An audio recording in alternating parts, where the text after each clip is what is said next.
अणुवर्त school की online कक्षाओं में मैं रजनीश शर्मा आपका स्वागत करता हूं। आज हम पढ़ेंगे व्यावसायिक अध्ययन।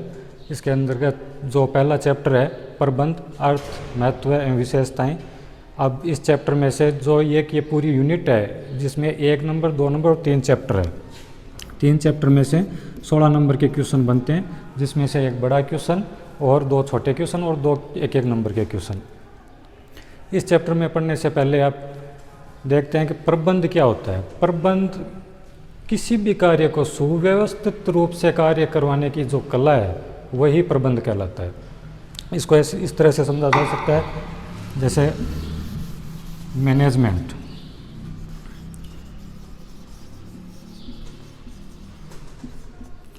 मैनेजमेंट, अब इस मैनेजमेंट में 3 शब्द है। एक है मैनेज,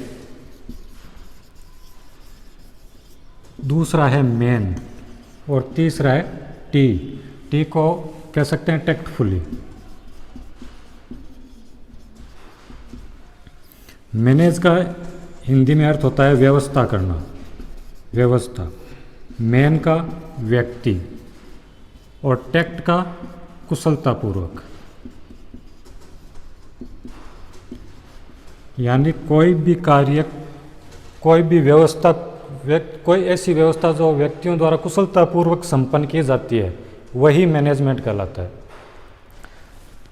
अब इसमें मैनेजमेंट के अंदर अपनी किताब में कम से कम 15 परिभाषाएं दे रखी है। उसमें से आपको जो एग्ज़ाम में ज़्यादातर 1 नंबर में अगर पूछते हैं परिभाषा तो वो डायरेक्ट विद्वान का नाम लेके उसकी परिभाषाएं पूछी जाती है। और जो बड़े क्वेश्चन आते हैं जिसमें परिभाषा देते हुए उद्देश्यों को स्पष्ट कीजिए या परिभाषा देते हुए महत्व बताइए, तो उसके अंदर कम से कम 3 या 4 परिभाषाएं लिखनी होती है और 3-4 परिभाषा लिख के उसके नीचे उसका निष्कर्ष निकाल के फिर उसके उद्देश्य, महत्व या उसके गुण या दोष लिखे जाते हैं।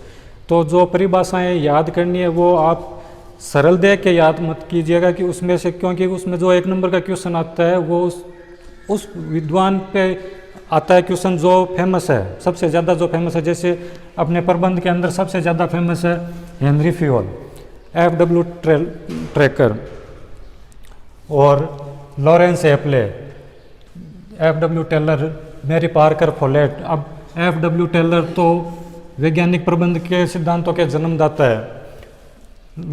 हेनरी फ्यूल ने 14 सिद्धांत दिए। तो ये जो प्रसिद्ध विद्वान है उसकी परिभाषाएं याद रखने से ये होता है, ये बड़े क्वेश्चन आते हैं उसमें से 3-4 परिभाषाएं आप लिख सकते हो।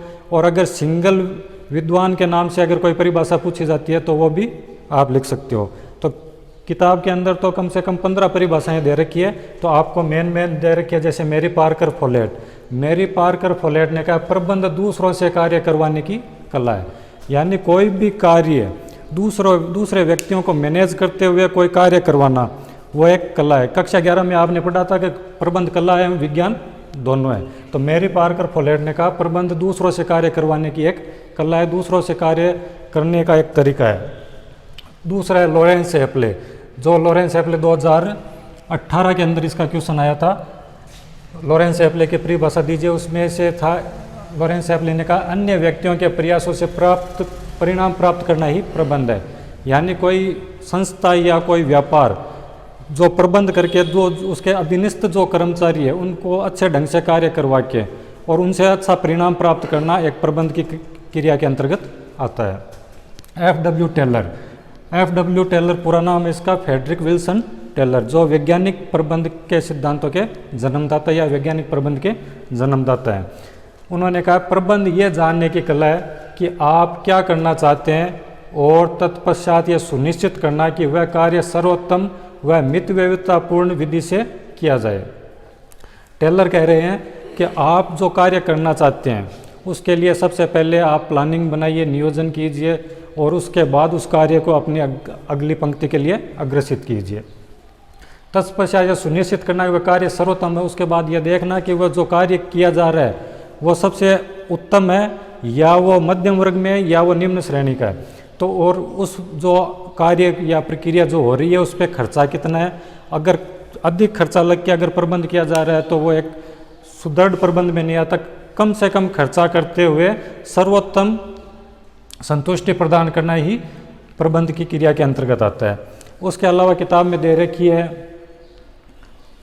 ग्लूएक, जो उसने लिखा है कि संस्था के उद्देश्यों की प्राप्ति के लिए मानवीय एवं भौतिक साधनों का प्रभावकारी उपयोग करना प्रबंध है। यानी भौतिक साधन, मानवीय साधन और भौतिक साधन।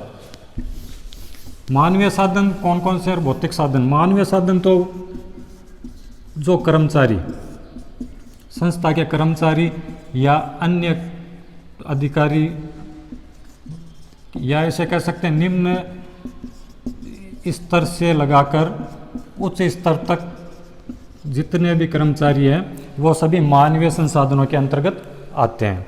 भौतिक संसाधन, भौतिक संसाधन वो होते हैं जिन जो उपकरण जिनसे प्रबंध करने में आसानी रहती है, या जो ऐसे उपकरण जिनसे प्रबंध किया जा सके। भौतिक संसाधनों का उपयोग करते हुए ही मानवीय प्रबंध किया जा सकता है। तो ग्लूएक ने कहा कि प्रबंध एक ऐसी प्रक्रिया है जिसमें मानवीय और भौतिक संसाधनों का उपयोग करके अच्छे से अच्छा रिजल्ट प्राप्त किया जा सके।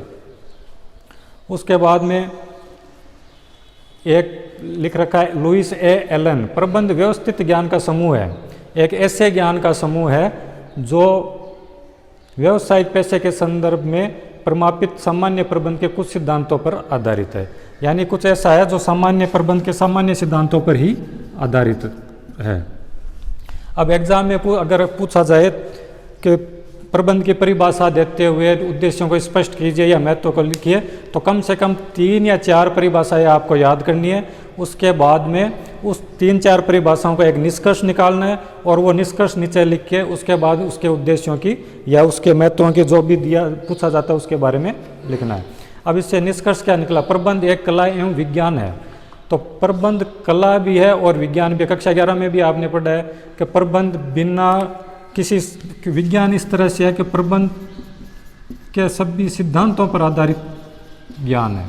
यानी जितने भी सिद्धांत प्रतिपादित हुए हैं आज तक, वो पूरी जानकारी पूरे रिसर्च के बाद में प्रतिपादित हुए हैं। उनका एक वैज्ञानिक और एक उनका स्वरूप है। तो पूरा विज्ञान पर आधारित होने के कारण वह एक सिद्धांत, वैज्ञानिक सिद्धांत भी कहलाता है। कला इस तरह के लोगों से कार्य करवाना भी एक कला होती है। या जैसे कोई भी कार्य संस्था है, उसमें सब कार्यों को सुव्यवस्थित और समय समय के अनुसार हर तरह के कार्य को एक तरीके से परिपूर्ण करना कला होती है। तो प्रबंध कला एवं विज्ञान दोनों हैं।